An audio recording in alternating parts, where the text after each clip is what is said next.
Hi, my name is Gethsemane Heron Coward, and I am an emerging playwright and alumna of Columbia University's MFA in Playwriting program. It's fortuitous that I met Lynn Nottage on the precipice of her Broadway journey. In 2016, I was a first year graduate student swimming in a sea of endless work, teaching responsibility, and personal obligations that I felt I could not possibly maintain. And yet, here was someone, another Black woman at the top of her craft, doing all of this, going through the transitions all parents go through when they send a child to college, guiding budding dramatists through the rigorous development of their crafts, all the while undertaking the intensely demanding schedule of a Broadway press junket. I tried to read every interview and failed, overwhelmed by the volume of their number. Still, despite so much going on, the Lynn I know would text me on a Sunday morning and ask if I was down to see a new play, take me to lunch when no one in my cohort could come with me, open her home to all of the playwriting students to celebrate the end of a successful school year. She even let us hold her first Pulitzer. All this to say, her history making craft and world renowned intellect is only matched by the generosity of her spirit. It is then no surprise that Lynn has collaborated with the Lilies to create the Lorraine Hansberry Initiative in support of Black women furthering their playwriting education.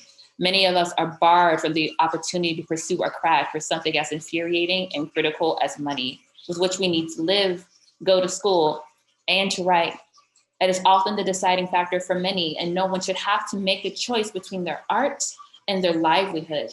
It is for this reason the work we do here today is so necessary for the next generation of Black women in theater. So, please welcome the future forming woman I am honored to call my professor, Lynn Nottage.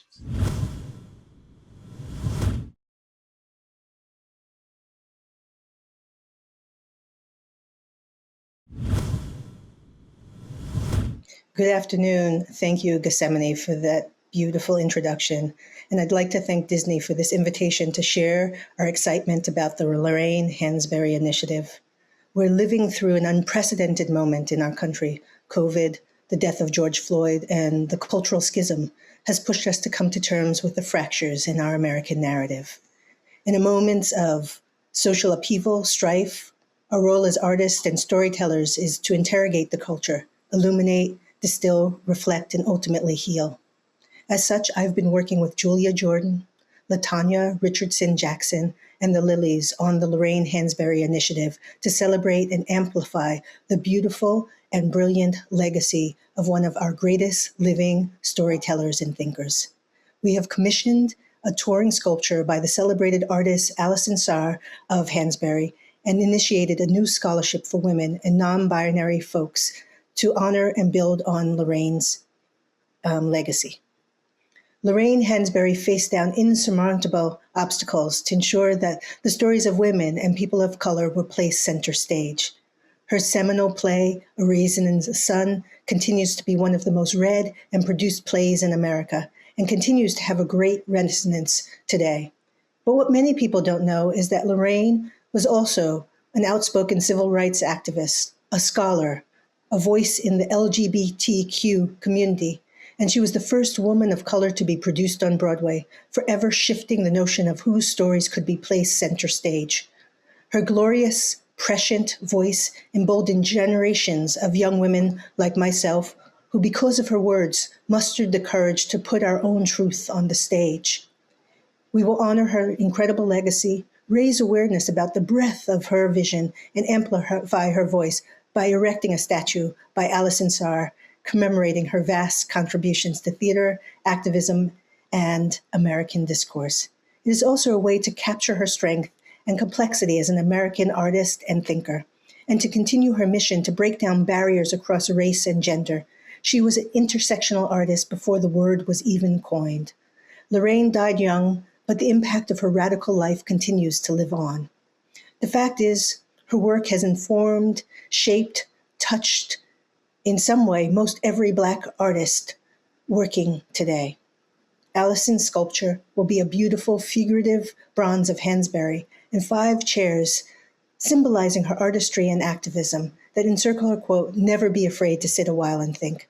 SAR's work is intentionally representational, as we want people who view this statue of the great American playwright to see a Black woman. We want to reimagine what monuments look like, and as such, SARS presents Hansberry not high up on a pedestal, but accessibly placed on the viewer's level, inviting us to join her in an act of community and contemplation. The goal is to create a statue that invites engagement. We want it to be a gathering spot for performance, educational events, and writing groups. As such, the statue will be placed at 3 locations in New York City, then tour around the country to places like Chicago and Philly and Detroit and Houston, as well as the historically Black colleges, which will raise awareness about the scholarship to fund women and non-binary playwrights of color seeking advanced degrees in theater. As many of you in the field know, graduate school is a stepping stone to a career in the arts. And unfortunately, because of the prohibitive costs, too often women of color and non-binary folks have been locked out of access, which means there's a lost generation of storytellers and stories that will never be seen or heard. We want to change that. As an educator, I am hyper-aware and deeply frustrated by the fact that so few women of color are unable to attain graduate degrees. I have seen the incredible sacrifices that students of color have made just to get access to a higher education. I have one African-American student who lives with her parents in Long Island and commutes over 2 hours a day to come to school because she can't afford to live in the city. I had another student whose mother sold her house in Atlanta, Georgia, to pay for her daughter to come to school, and for 3 years they shared a small apartment and struggled to make ends meet. It is real. I have another student who comes to school so tired she can barely keep her eyes open because she's juggling multiple jobs to make ends meet. They make this sacrifice because they understand that graduate school is the primary gateway to a career in writing for the theater, for film, and television. It's 3 years to create, to nurture one's voice, to find peer collaborators, and to meet mentors who can open doors. In short, who we choose to center in the public eye is a reflection of where we as a culture place our values. It is also a visual assertion of which narratives we deem important.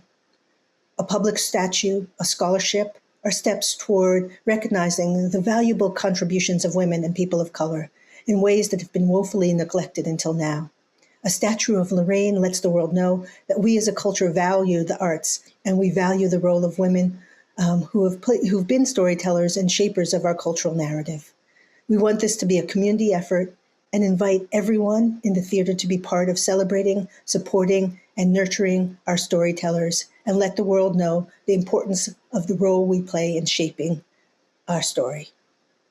If you want to learn more about the project, please go to LorraineHansberryInitiative.org.